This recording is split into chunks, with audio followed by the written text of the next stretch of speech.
अध्याय 4 सौभाग्य की देवी से मिलें। hindiaudiobook.com। अगर कोई इंसान भाग्यशाली है तो उसके सौभाग्य की सीमा के बारे में कोई भविष्यवाणी नहीं की जा सकती। अगर उसे नदी में भी फेंक दिया जाए तो न सिर्फ वह तैरकर बाहर निकल आएगा बल्कि उसके हाथ में एक मोती भी होगा। बेबीलोन की कहावत। हर व्यक्ति सौभाग्यशाली बनना चाहता है।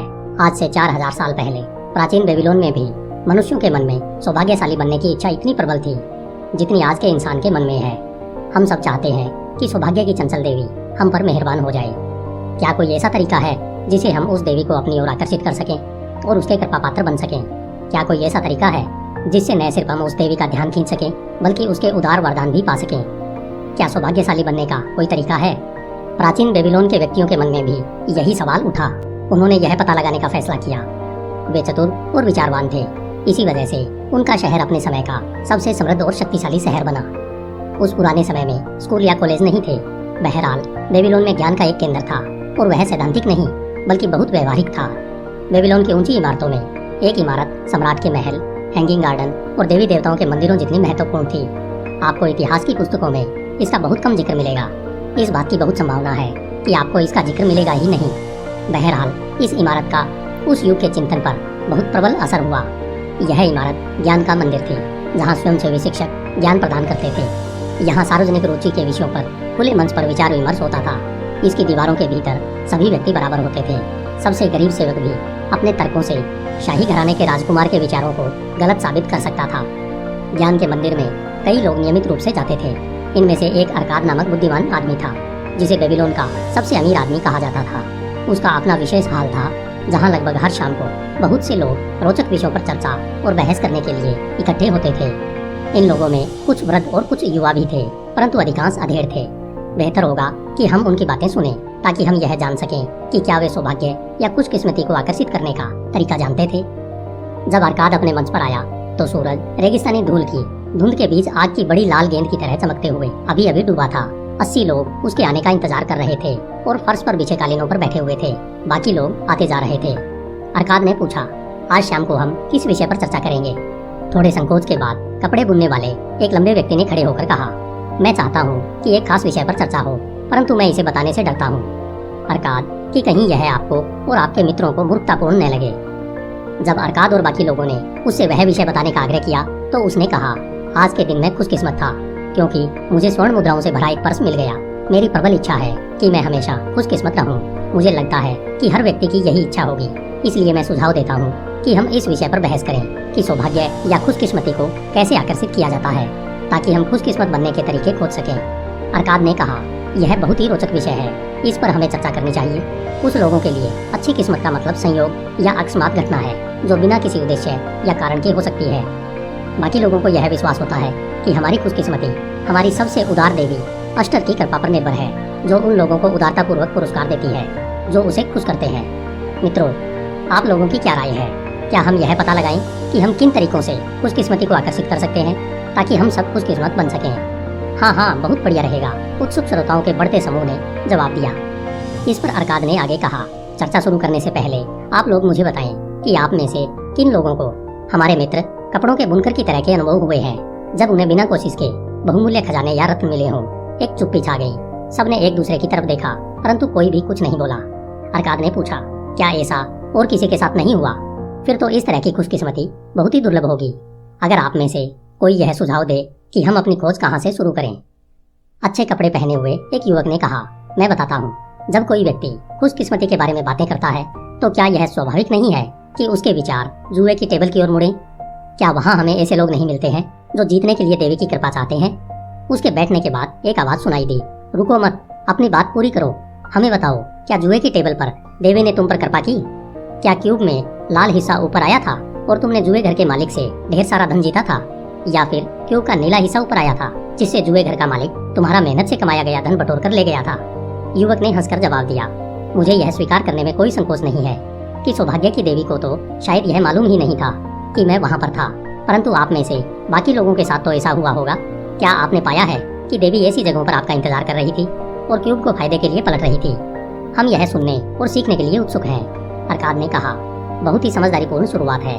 हम यहाँ हर प्रश्न के सभी पहलुओं पर विचार विमर्श करने के लिए इकट्ठे हुए हैं। जुए की टेबल को नजरअंदाज करना अधिकांश लोगों की उस प्रबल भावना को नजरअंदाज करना है जिसमें व्यक्ति कुछ चांदी के सिक्के दांव पर लगाने के बाद ढेर सारी स्वर्ण मुद्राएं जीतने की आशा करता है।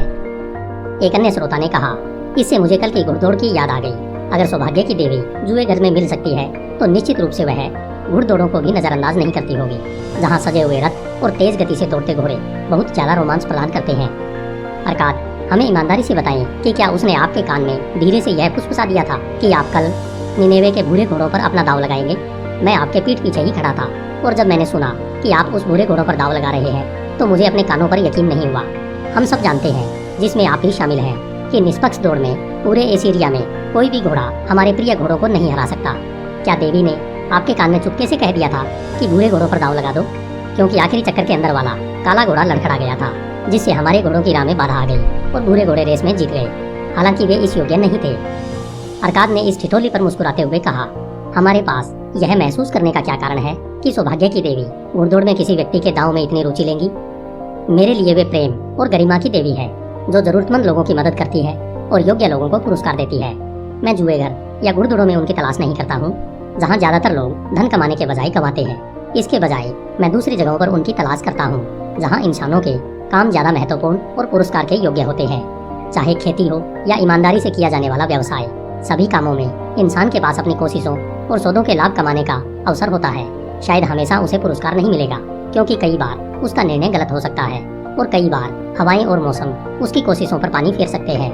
बहरहाल, अगर उसमें लगन होगी तो आमतौर पर उसे हमेशा लाभ होगा, क्योंकि लाभ का अवसर हमेशा उसके पक्ष में होता है। परंतु जब कोई व्यक्ति जुए की टेबल पर जुआ खेलता है तो स्थिति उल्टी होती है। यहाँ पर लाभ का अवसर हमेशा जुए घर के मालिक के पक्ष में होता है। जुआ इस तरह से खिलाया जाता है ताकि वह हमेशा मालिक के पक्ष में रहे। यह उसका व्यवसाय है, जिसमें वह खिलाड़ियों के दांव से लाभ कमाने की योजना बनाता है। जुआ खेलने वाले बहुत कम लोग यह बात जानते हैं कि जुए घर के मालिक का लाभ कितना सुनिश्चित होता है और उसके जीतने की संभावना कितनी निश्चित होती है। उदाहरण के लिए, हम क्यूब पर लगाए गए दांव के बारे में विचार करें। जब भी इसे फेंका जाता है तो हम इस बात पर दांव लगाते हैं कि कौन सा हिस्सा सबसे ऊपर आएगा। लाल हिस्सा आने पर जुए घर का मालिक हमें दांव पर लगे धन का 4 गुना देगा। परंतु अगर बाकी 5 हिस्सों में से कोई भी हिस्सा ऊपर आता है तो हमने दांव पर जो पैसा लगाया था वह डूब जाएगा। इस तरह हर दांव में हमारे हारने की संभावना 5 गुनी है, परंतु मालिक जीतने पर सिर्फ 4 गुना पैसा देता है, इसलिए हमारे जीतने की संभावना 4 गुनी है। एक रात के खेल में जुए घर का मालिक दांव पर लगाए गए पूरे धन का 5वां हिस्सा या 20% लाभ में कमाने की उम्मीद कर सकता है। जब स्थिति इस प्रकार की हो जिसमें व्यक्ति अपने लगाए गए सभी दावों पर 20% धन गंवा दे तो वह सिर्फ कभी कभार ही जीतने की उम्मीद कर सकता है। एक श्रोता ने कहा, बहरहाल कई बार कुछ लोग बहुत बड़ी रकम जीत लेते हैं। अरकाद ने कहा, हाँ, ऐसा भी होता है। सवाल यह है कि क्या उन खुशकिस्मत लोगों के लिए इस तरह से हासिल किए गए धन का कोई स्थायी महत्व है? मैं बेबीलोन के कई सफल लोगों को जानता हूँ, परंतु उनमें से एक भी ऐसा नहीं है जिसने अपनी सफलता की शुरुआत जुए घर की टेबल से की हो। आप लोग भी कई धनवान लोगों को जानते होंगे। मैं यह जानना चाहूंगा कि हमारे सफल नागरिकों में से कितने अपनी सफलता की शुरुआत का श्रेय जुए घर को दे सकते हैं। क्या आप ऐसे लोगों को जानते हैं? लंबी खामोशी के बाद एक मस्खरे ने पूछा, क्या हम जुए घर के मालिकों को इस जांच में शामिल कर सकते हैं? अरकाद बोला, अगर आप किसी और के बारे में नहीं सोच सकते तो फिर अपने बारे में कहें। क्या हमारे बीच में ऐसे लोग हैं जो जुए में लगातार जीतते हैं परंतु अपनी आमदनी के लिए इस तरह के स्रोत की सलाह देने में झिझक रहे हैं? इस चुनौती पर पीछे से आह भरने की आवाजें आई और फिर लोग हंसने लगे। अरकाद ने कहा, ऐसा लगता है कि हमें खुशकिस्मती उन जगहों पर नहीं मिलती है जहाँ देवी अक्सर रहती है, इसलिए अब हम दूसरे क्षेत्रों की तलाश करते हैं। हमने पाया है कि खुशकिस्मती का गुम हो गए पर्स उठाने से कोई संबंध नहीं है, न ही इसका संबंध जुए से है। जहाँ तक घुड़दौड़ का सवाल है, मैं यह स्वीकार करना चाहता हूँ कि मैंने इसमें जितना धन जीता है उससे बहुत ज्यादा धन कमाया है। अब हम अपने व्यवसायों पर विचार करते हैं। जब हम कोई लाभकारी सौदा करते हैं तो क्या यह स्वाभाविक नहीं है कि हम इसे खुशकिस्मती मानने के बजाय अपनी मेहनत का उचित पुरस्कार मानते हैं? मैं सोचता हूँ कि ऐसा करके हम देवी के उपहारों को नजरअंदाज कर देते हैं। शायद वे सचमुच हमारी मदद करती है, परंतु हम उनकी उदारता के लिए उनके शुक्रगुजार नहीं होते हैं। कौन इस विषय पर चर्चा आगे बढ़ा सकता है? इस पर एक वृद्ध व्यापारी उठा और अपने सफेद वस्त्र की सिलवटें ठीक करते हुए बोला, अरकाद, आपकी और अपने मित्रों की अनुमति से मैं एक सुझाव देना चाहता हूँ। जैसा आपने कहा है, अगर हम अपने व्यापार की सफलता के लिए अपनी मेहनत और योग्यता को श्रेय देते हैं तो उन सफलताओं और बहुत लाभदायक चीजों के बारे में क्यों न सोचें जो हमें लगभग मिलने वाली थी परंतु आखिरी मिनट पर नहीं मिली। अगर वे सचमुच हो जाती तो वे खुशकिस्मती का दुर्लभ उदाहरण होती, क्योंकि वे पूर्ण नहीं हो पाई, इसलिए हम उसे अपना उचित पुरस्कार नहीं मान सकते। निश्चित रूप से यहाँ बैठे कई लोग इस तरह के अनुभव बता सकते होंगे। अरकाद ने सहमत होते हुए कहा, यह समझदारी भरा सुझाव है। खुशकिस्मती आप में से कितनों की मुट्ठी में थी, परंतु आखिरी मिनट पर फिसल गई। कई हाथ उठे, जिनमें उस व्यापारी का हाथ भी था। अरकाद ने उसे बोलने का मौका दिया। क्योंकि आपने ही यह सुझाव दिया है, इसलिए हम सबसे पहले आपके मुंह से इसके बारे में सुनना चाहेंगे। व्यापारी ने कहा, मैं खुशी खुशी अपने जीवन की एक घटना बताऊंगा। इससे आप यह जान जाएंगे कि खुशकिस्मती के करीब आने पर इंसान अंधों की तरह उसे अपने हाथ से निकल जाने देता है, जिससे उसे नुकसान होता है और वह बाद में पछताता है। कई साल पहले मैं युवा था और मेरी कुछ समय पहले ही शादी हुई थी। उन दिनों मैं कमाना शुरू कर रहा था। एक दिन मेरे पिताजी मेरे पास आए और उन्होंने जोर देकर मुझसे कहा कि मैं एक योजना में अपने धन का निवेश कर दूं। उनके एक अच्छे मित्र के पुत्र ने भूमि का एक खाली टुकड़ा देखा था, जो हमारे शहर की बाहरी दीवारों से ज्यादा दूर नहीं था। वह टुकड़ा नहर के काफी ऊपर था और वहाँ पानी नहीं पहुँच सकता था। मेरे पिता के मित्र के पुत्र ने एक योजना बनाई कि वह इस जमीन को खरीद लेगा, बैलों द्वारा चलने वाले 3 बड़े रहट बनाएगा और इस तरह से जीवनदायी पानी को उपजाऊ भूमि तक पहुँचाएगा। उसकी योजना यह थी कि ऐसा करने के बाद वह इस जमीन के प्लाट काट देगा और शहर के नागरिकों को सब्जी उगाने के लिए बेच देगा। मेरे पिता के मित्र के पुत्र के पास इस काम के लिए पर्याप्त धन नहीं था। मेरी ही तरह उसकी आमदनी भी सामान्य थी। उसके पिता भी मेरे पिता की तरह ही बड़े परिवार और कम संसाधनों वाले थे, इसलिए उसने कुछ लोगों को अपना पार्टनर बनाने का फैसला किया। उसे 12 लोगों की जरूरत थी, जिनमें से हर एक कमाता हो और वह अपनी कमाई का 10वां हिस्सा उस अभियान में तब तक देने के लिए सहमत हो जब तक कि जमीन बिकने के लिए तैयार न हो। योजना यही थी कि जमीन बिकने के बाद सब लोग अपने निवेश के अनुपात में लाभ को आपस में बांट लेंगे। मेरे पिता ने मुझसे कहा, बेटे तुम अभी जवान हो, मेरी यह प्रबल इच्छा है कि तुम अपने लिए बहुमूल्य जायदाद बना लो ताकि लोग तुम्हारा सम्मान करें, अपने पिता की नासमझी और गलतियों के ज्ञान से लाभ उठाओ। मैंने जवाब दिया, मेरी भी यह प्रबल इच्छा है, तो मैं तुम्हें यह सलाह देता हूँ, वह करो जो मुझे तुम्हारी उम्र में करना चाहिए था। अपनी आमदनी के 10वें हिस्से को लाभकारी निवेशों के लिए अलग रख दो। अपनी आमदनी के इस 10वें हिस्से और इससे मिलने वाले ब्याज की मदद से मेरी पहुंचने से पहले तुम बहुमूल्य उम्र तक जायदाद बना सकते हो। पिताजी, आपने बहुत समझदारी की बात कही है। मैं अमीर बनना चाहता हूँ, परंतु मेरी आमदनी के साथ बहुत से खर्चे भी जुड़े हैं, इसलिए मैं आपके सुझाव पर अमल करने से झिझक रहा हूँ। मैं अभी जवान हूँ, अभी मेरे पास बहुत समय है। तुम्हारी उम्र में मैंने भी यही सोचा था, परंतु देखो साल गुजरते चले गए और मैं शुरुआत भी नहीं कर पाया। अब जमाना बदल गया है पिताजी, मैं आपकी गलतियों से बचूंगा। अवसर तुम्हारे सामने खड़ा है बेटे, यह तुम्हें एक ऐसा मौका दे रहा है जो दौलत की ओर ले जा सकता है। मेरा तुमसे यही कहना है, देर मत करो। कल सुबह ही मेरे मित्र के पुत्र के पास जाओ और उससे यह सौदा कर लो कि इस निवेश में तुम अपनी 10% आमदनी लगाओगे। तत्काल कल सुबह चले जाना। अवसर किसी का इंतजार नहीं करता।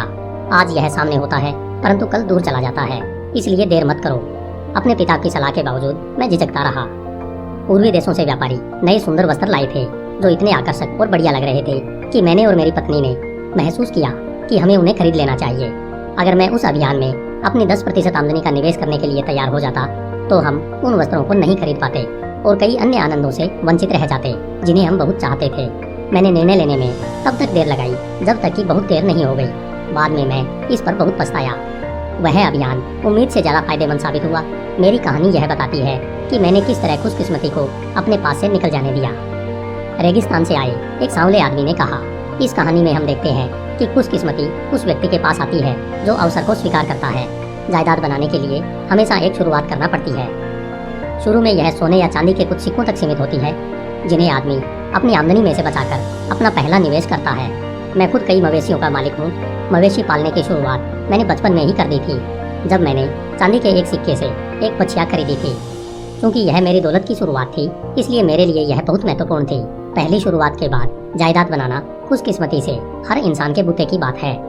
पहला कदम बहुत महत्वपूर्ण है। इस कदम को उठाने के बाद इंसान मेहनत से धन कमाने वाले व्यक्ति के बजाय अपने निवेश से लाभ कमाने वाले व्यक्ति में बदल जाता है। सौभाग्य से कुछ लोग कम उम्र में ही यह कदम उठा लेते हैं। इसी वजह से वे आर्थिक क्षेत्र में उन लोगों से ज्यादा सफल हो जाते हैं जो यह कदम बाद में उठाते हैं। वे उन दुर्भाग्यशाली लोगों से भी बहुत ज्यादा सफल होते हैं जो यह कदम कभी नहीं उठाते हैं, जैसा इस व्यापारी के पिता के साथ हुआ था। अगर मेरे व्यापारी मित्र ने अवसर सामने आने पर अपनी जवानी में यह कदम उठा लिया होता, तो आज उसे दुनिया की बहुत सी अच्छी चीजों का वरदान मिला होता। अगर हमारे बुनकर मित्र ने उस समय यह कदम उठा लिया होता, तो आज उसके पास काफी दौलत होती। दूसरे देश से आए एक अजनबी ने खड़े होकर कहा, धन्यवाद, मैं भी कुछ बोलना चाहता हूँ। मैं सीरिया का हूँ। मैं आपकी भाषा अच्छी तरह नहीं बोल पाता हूँ। मैं इस व्यापारी मित्र को एक नाम से पुकारना चाहता हूँ। शायद आप सोचेंगे कि यह शालीन नाम नहीं है, परंतु मैं फिर भी उसे उस नाम से पुकारना चाहता हूँ। परंतु मुझे आपकी भाषा का वह शब्द मालूम नहीं है। अगर मैं इसे सीरिया की भाषा में बोलूं तो आप मुझे समझ नहीं पाएंगे। इसलिए मेरे मित्रों, मुझे बताएं कि आप उस आदमी को क्या कहते हैं जो अपने लिए फायदेमंद साबित होने वाले कामों को भी टालता रहता है। एक आवाज आई, टालमटोल करने वाला। वही सीरिया के निवासी ने अपने हाथों को रोमांच से लहराते हुए कहा। जब अवसर आता है तो वह उसे स्वीकार नहीं करता है, वह इंतजार करता है। वह कहता है, मेरे सामने अभी बहुत काम पड़ा है, मैं धीरे धीरे यह काम करूंगा। अवसर इस तरह के ढीले आदमी का इंतजार नहीं करेगा। अवसर सोचता है कि अगर इंसान खुशकिस्मत बनना चाहता है तो उसे तत्काल कदम उठाना चाहिए। अवसर सामने आने पर जो व्यक्ति तत्काल कदम नहीं उठाता है वह हमारे व्यापारी मित्र की तरह टालमटोल करने वाला होता है।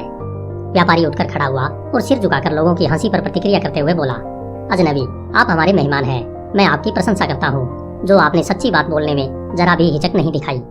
अरकाद ने कहा, खोए हुए अवसर की एक और कहानी हमें कौन सुनाएगा? लाल वस्त्र पहने एक अधेड़ व्यक्ति ने कहा, मैं सुनाऊंगा।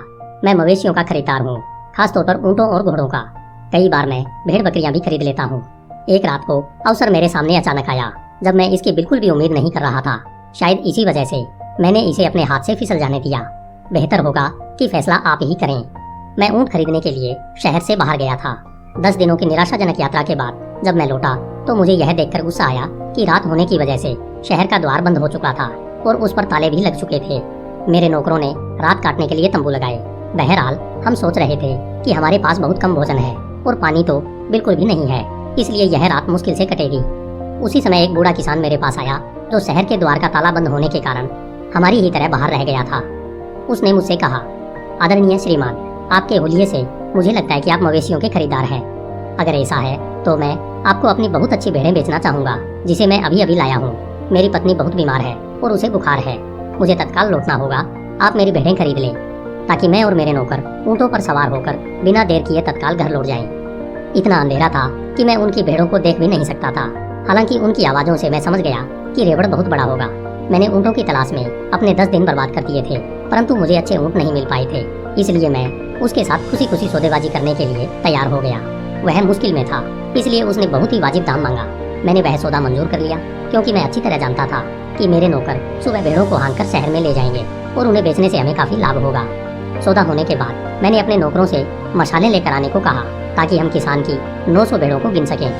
मित्रों, मैं आपको यह वर्णन सुनाकर बोर नहीं करूंगा कि इतनी सारी प्यासी, भूखी और बेचैन भेड़ों को गिनने में हमें कितनी मुश्किलें आई। यह एक असंभव काम साबित हो रहा था। इसलिए मैंने उस किसान से साफ साफ कह दिया कि सुबह होने के बाद मैं भेड़ें गिनूंगा, तभी उसे पैसे दूंगा।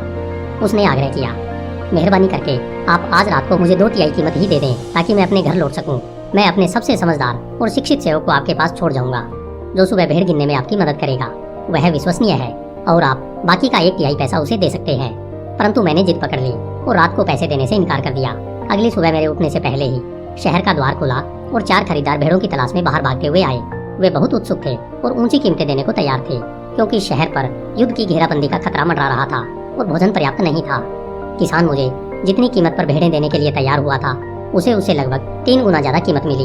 यह बहुत ही बढ़िया अवसर था जो मैंने अपने हाथों से गवा दिया। अरकाद ने टिप्पणी की, यह बहुत ही असामान्य कहानी है। इससे हमें क्या शिक्षा मिलती है? घोड़े की जीन बनाने वाले ने कहा, इससे हमें यह शिक्षा मिलती है कि जब हमें विश्वास हो कि हमारा सौदा समझदारी पूर्ण है तो हमें तत्काल पैसे दे देना चाहिए। अगर सौदा अच्छा है तो आपको दूसरों के अलावा खुद की कमजोरियों से भी अपनी रक्षा करने की जरूरत होती है। इंसानों के विचार बदलते रहते हैं। मैं तो यह कहूँगा कि हम अपना मन तेजी से बदल लेते हैं और ऐसा तब अधिक होता है जब हम गलत नहीं बल्कि सही होते हैं। गलत निर्णयों के बारे में हम जिद्दी होते हैं, परंतु सही निर्णय लेने के बाद हम हिचकिचाते हैं और अवसर को हाथ से फिसल जाने देते हैं। मेरा पहला निर्णय मेरा सर्वश्रेष्ठ निर्णय होता है, परंतु मैंने हमेशा यह पाया है कि अच्छा सौदा करने के बाद मैं हिचकिचाता हूँ और टालमटोल करता हूँ। इसलिए अपनी कमजोरी से बचने के लिए मैं तत्काल उस सौदे का बयाना दे देता हूँ। इससे मैं खुशकिस्मती के अवसरों को गंवाने के पश्चाताप से बचाता हूँ। सीरिया के निवासी ने एक बार फिर खड़ा होकर कहा, धन्यवाद। मैं एक बार फिर बोलना चाहता हूँ, ये कहानियाँ लगभग एक सी है। हर बार अवसर एक ही कारण से दूर भाग जाता है। हर बार वह टालमटोल करने वाले के पास आता है और एक अच्छी योजना पेश करता है। हर बार टालमटोल करने वाला हिचकता है। वह यह नहीं कहता कि अभी सबसे अच्छा समय है, मैं यह काम तत्काल कर देता हूँ। इसके बजाय वह टालमटोल करता है। आदमी इस तरह सफल कैसे हो सकता है? खरीदार ने कहा, आपके शब्दों में समझदारी है। खुशकिस्मती इन दोनों की कहानियों में टालमटोल करने के कारण दूर भाग गई थी। बहरहाल यह सामान्य नहीं है। टालमटोल करने की प्रवृत्ति सब में होती है। हम दौलत चाहते हैं, परंतु जब अवसर हमारे सामने आता है तो टालमटोल की प्रवृत्ति के कारण हम उसे तत्काल स्वीकार नहीं करते हैं और इस तरह हम अपने सबसे बड़े दुश्मन बन जाते हैं। अपनी जवानी में मैं टालमटोल शब्द को नहीं जानता था, जो हमारे सीरिया के मित्र को इतना पसंद आया है। मैं पहले तो यह सोचता था कि मेरे गलत निर्णयों के कारण मेरे हाथ से कई लाभदायक सौदे निकल गए। बाद में मैंने अपने जिद्दी स्वभाव को इसके लिए दोष दिया। बहरहाल अंत में मुझे सच्चाई का पता चल गया।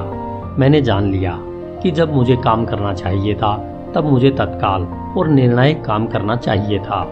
तब मैं अनावश्यक रूप से देर कर रहा था। जब मुझे सच्चाई पता चली तो मुझे बहुत चिढ़ हुई। जंगली खच्चर को किसी रथ में जोतने पर वह बहुत कटु हो जाता है। उतनी ही कटुता से मैंने अपनी सफलता के इस दुश्मन से अपना पीछा छुड़ाया। धन्यवाद। मैं अब अपने व्यापारी मित्र से एक सवाल पूछना चाहता हूँ। आप अच्छे कपड़े पहनते हैं, आपके कपड़े गरीबों जैसे नहीं हैं, आप सफल व्यक्ति की तरह बोलते हैं। हमें बताएं, जब टालमटोल आपके कानों में कुछ कहती है तो क्या आप अब भी उसकी बात सुनते हैं? व्यापारी ने जवाब दिया, खरीदार मित्र की तरह मुझे भी टालमटोल को पहचानना और जीतना पड़ता है। यह मेरी दुश्मन थी जो हमेशा मेरी सफलता में बाधा डालने की ताक में रहती थी। मैंने जो कहानी सुनाई है उस तरह के बहुत से उदाहरण हैं जिनके द्वारा मैं बता सकता हूँ कि टालमटोल की वजह से मेरे अवसर किस तरह दूर चले गए। एक बार समझ लेने के बाद टालमटोल को जीतना मुश्किल नहीं होता। कोई भी व्यक्ति स्वेच्छा से चोर को अपना अनाज चुराने नहीं देता है। न ही कोई व्यक्ति शत्रुओं को अपने ग्राहकों को दूर भगाने की छूट देता है, क्योंकि उससे उनका मुनाफा कम हो जाएगा। जब मैंने यह पहचान लिया कि मेरा दुश्मन इस तरह से काम कर रहा है तो मैंने संकल्प के साथ उस पर विजय पाई। अगर कोई व्यक्ति बेबीलोन की प्रचुर दौलत में हिस्सेदार बनना चाहता है तो सबसे पहले उसे अपने टालमटोल की भावना पर विजय पाना चाहिए। अरकाद, आप क्या कहते हैं? चूंकि आप बेबीलोन के सबसे अमीर व्यक्ति हैं, इसलिए कई लोग कहते हैं कि आप सबसे ज्यादा खुशकिस्मत व्यक्ति भी हैं। क्या आप मेरी इस बात से सहमत हैं कि कोई भी आदमी जब तक टालमटोल की भावना को पूरी तरह नष्ट नहीं कर देता तब तक वह बड़ी सफलता नहीं पा सकता? अरकाद ने स्वीकार किया। जैसा आप कहते हैं बिल्कुल वैसा ही है। मेरे लंबे जीवन में मैंने कई पीढ़ियों को व्यवसाय, विज्ञान और ज्ञान के उन क्षेत्रों में आगे बढ़ते देखा है जो जिंदगी की सफलता की राह पर ले जाते हैं। अवसर उन सब लोगों के पास आए थे। बहरहाल कुछ ने अपने सामने आए अवसरों का लाभ उठाया और अपनी गहनतम इच्छाओं की संतुष्टि की ओर आगे बढ़ते रहे, परंतु अधिकांश लोग झिझके, लड़खड़ाए और पीछे रह गए। अरकाद कपड़े के बुनकर की ओर मुड़ा। आप ही ने यह सुझाव दिया था कि हम खुशकिस्मती पर बहस करें। अब आप इस बारे में क्या सोचते हैं? अब मैं खुशकिस्मती को एक अलग रोशनी में देख रहा हूँ। मैंने सोचा था कि खुशकिस्मत होने के लिए इंसान को कोई कोशिश नहीं करना पड़ती। अब मुझे यह एहसास हो गया है कि इंसान बिना कुछ किए खुशकिस्मती को अपनी ओर आकर्षित नहीं कर सकता। इस चर्चा से मैंने यह सीखा है कि खुशकिस्मती को आकर्षित करने के लिए अवसरों का लाभ उठाना जरूरी है। मैं अपने सामने आने वाले अवसरों का अधिकतम लाभ उठाने की कोशिश करूंगा। अरकाद ने जवाब दिया, आपने हमारी चर्चा के सत्य को बहुत अच्छी तरह से पकड़ लिया है। हमने यह पाया है कि अक्सर खुशकिस्मती अवसर के पीछे आती है। यह शायद ही कभी किसी दूसरे रूप में आती हो। हमारा व्यापारी मित्र बहुत खुशकिस्मत होता अगर उसने सौभाग्य की देवी द्वारा दिए गए अवसर को स्वीकार कर लिया होता। इसी तरह हमारा खरीदार मित्र भी खुशकिस्मत होता अगर उसने मवेशियों को समय पर खरीद लिया होता और उन्हें 3 गुने लाभ पर बेचा होता। हमने यह चर्चा इसलिए शुरू की ताकि हम खुशकिस्मती को अपनी ओर आकर्षित करने का तरीका खोज सकें। मुझे लगता है कि हमने वह तरीका खोज लिया है। दोनों ही कहानियों से यह निष्कर्ष निकलता है कि खुशकिस्मती अवसर में छुपी होती है। चाहे खुशकिस्मती का लाभ उठाया गया हो या नहीं उठाया गया हो, इस सत्य को बदला नहीं जा सकता। अवसरों को स्वीकार करके खुशकिस्मती को आकर्षित किया जा सकता है। जो लोग प्रगति के अवसरों का लाभ लेने के लिए तत्पर रहते हैं, उनमें सौभाग्य की देवी रुचि लेती है। वे हमेशा उन लोगों की मदद करने की इच्छुक होती है जो उन्हें खुश करते हैं, और कर्मशील व्यक्ति उन्हें सबसे ज्यादा खुश करते हैं। कर्म आपको सफलता की ओर ले जाएगा। सौभाग्य की देवी कर्मशील व्यक्तियों पर कृपा करती है। धन्यवाद। HindiAudiobook.com